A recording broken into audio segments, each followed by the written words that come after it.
Hello everyone, we are back with the new video. और आज हम बात करेंगे the code of criminal procedure 1973 के सेक्शन 144 के बारे में। कई लोगों को इस चीज़ में बड़ा कन्फ्यूज़न रहता है कि सेक्शन 144 और कर्फ्यू में क्या डिफरेंस होता है। तो आज हम इस वीडियो में यही जानेंगे कि इन दोनों के बीच का आखिर डिफरेंस क्या होता है। उससे पहले हम ये जान लेते हैं कि सेक्शन 144 सीआरपीसी क्या कहता है। Section 144 CRPC power to issue order in urgent cases of nuisance of apprehended danger। Section 144 हमेशा रियॉट और सिक्योरिटी थ्रेट के अर्जेंट केसेस में लगाया जाता है। मतलब जहाँ कहीं भी ऐसा लगता हो कि कहीं पब्लिक सिक्योरिटी को खतरा हो, मतलब कहीं कोई ऐसा काम होने वाला हो जिससे पब्लिक प्रॉपर्टी या पब्लिक को खतरा हो, या कहीं दंगा होने वाला है, रियॉट कहीं दंगा होने वाला है, इन केसेस में सेक्शन 144 सीआरपीसी अप्लाई किया जाता है। जिसमें कोई भी चार या चार से ज़्यादा लोग किसी जगह पे किसी पब्लिक प्लेस पे गैदर नहीं कर सकते, वो इकट्ठा नहीं हो सकते। अगर वो ऐसा करते हैं तो वो वॉयलेशन करते हैं सेक्शन 144 का। और इसमें यह भी प्रोविज़न है कि इंटरनेट को भी बंद किया जा सकता है अगर ज़रूरत लगे। ये मैंडेटरी नहीं है ये प्रोविज़न, बट अगर ज़रूरत लगती है तो इंटरनेट भी बंद किया जा सकता है।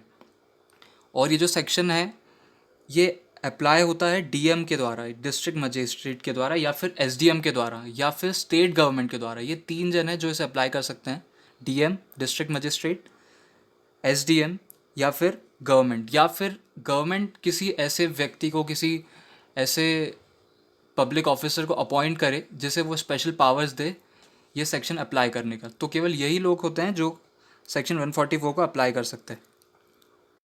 और ये लोग सेक्शन 144 तब अप्लाई करते हैं जब उन्हें लगता है कि कहीं पे सार्वजनिक शांति का उल्लंघन किया जा रहा है, मतलब ब्रीच ऑफ पब्लिक पीस किया जा रहा है, मतलब लोगों की जो शांति है उसका उल्लंघन कहीं पर हो रहा है, तब वो लोग सेक्शन 144 वहाँ पे अप्लाई करते हैं। और जहाँ भी ये सेक्शन अप्लाई करता है वहाँ पे डेडलीस्ट वेपन कैरी करना बैन हो जाता है। मतलब आप कोई भी घातक हथियार को ले जा नहीं सकते, वो प्रतिबंधित होता है घातक हथियार उस जगह पर लेकर घूमना।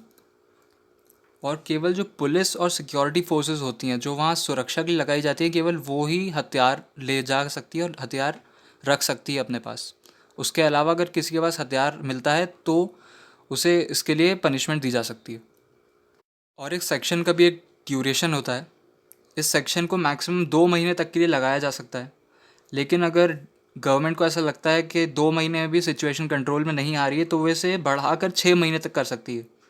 मतलब मैक्सिमम इसे 2 महीने के बाद 6 महीने तक अप्लाई किया जा सकता है उस जगह पर। और अगर कोई सेक्शन 144 के रूल्स और रेगुलेशंस का वायलेशन करता है तो उसे उसके लिए पनिशमेंट भी दी जा सकती है, जो कि मैक्सिमम 3 साल तक की होती है। लेकिन अगर कोई ऐसा व्यक्ति है जो कि जो पुलिस है या जो सिक्योरिटी फोर्सेस हैं उन्हें उनका काम नहीं करने दे रही है, उन्हें ऑब्स्ट्रैक्ट कर रही है उनकी ड्यूटी करने से, जैसे कि मान लीजिए कहीं पे बहुत सारे लोग इकट्ठा हो गए हैं जहाँ, और वो पुलिस उन्हें संभाल नहीं पा रही है और वो लोग पुलिस को उनका काम करने से रोक रहे हैं, तो ये सिचुएशन भी पनिशेबल बाय लॉ होती है। अब हम देखते हैं कि सेक्शन 144 और कर्फ्यू के बीच में आखिर डिफरेंस क्या होता है। सबसे पहले तो ये दोनों एक चीज़ें नहीं होती, कर्फ्यू और 144 दोनों अलग अलग चीज़ें होती हैं। सेक्शन 144 फ्यूचर में होने वाले किसी मास वायलेशन इवेंट को रोकने के लिए किया जाता है, कि मतलब कोई ऐसा अंदेशा है कि फ्यूचर में कुछ होने वाला है, कोई रियोट होने वाला है या कोई पब्लिक पीस को ब्रीच करने वाला है, तो उस चीज़ को ध्यान में रखते हुए सेक्शन 144 अप्लाई किया जाता है कि हाँ ऐसा हो सकता है, तो उस चीज़ के लिए प्रिवेंशन के लिए हम सेक्शन 144 अप्लाई करते हैं। लेकिन जो कर्फ्यू है ये और भी ज़्यादा सीवियर सिचुएशन पर लगाया जाता है। 144 केवल आशंका पे लगाया जाता है कि ऐसा लग रहा है कि आने वाले समय में कोई बड़ा कुछ हो सकता है, लेकिन कर्फ्यू जो है वो उस टाइम के माहौल को देखते हुए लगा जाता है कि कोई बहुत बड़ा दंगा हो गया है, रियोट हो गया है, या कोई पब्लिक पीस को हर्ट हो रहा है, उस चीज़ को देखते हुए कर्फ्यू लगाया जाता है। और कर्फ्यू में जितनी भी पब्लिक प्लेस होती हैं, स्कूल, कॉलेज, मार्केट, मॉल, वो सब परमानेंटली बंद रहते हैं और लोगों को ये इंस्ट्रक्शन रहते हैं कि उन्हें अपने घर के अंदर ही रहना है और घर से बाहर नहीं निकलना है।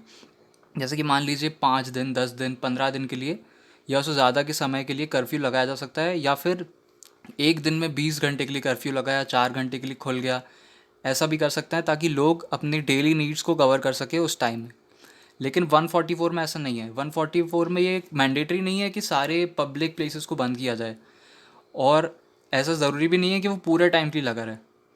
144 में जो पब्लिक प्लेसेस रहती है उन्हें खुला भी रख सकते हैं, लेकिन कर्फ्यू में पब्लिक प्लेसेस खुली नहीं रहती, वो परमानेंटली शट डाउन रहती हैं।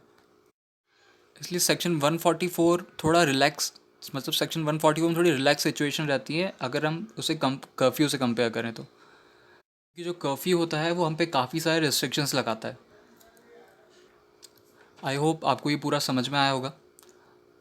ये था difference between section 144 and curfew. Thank you.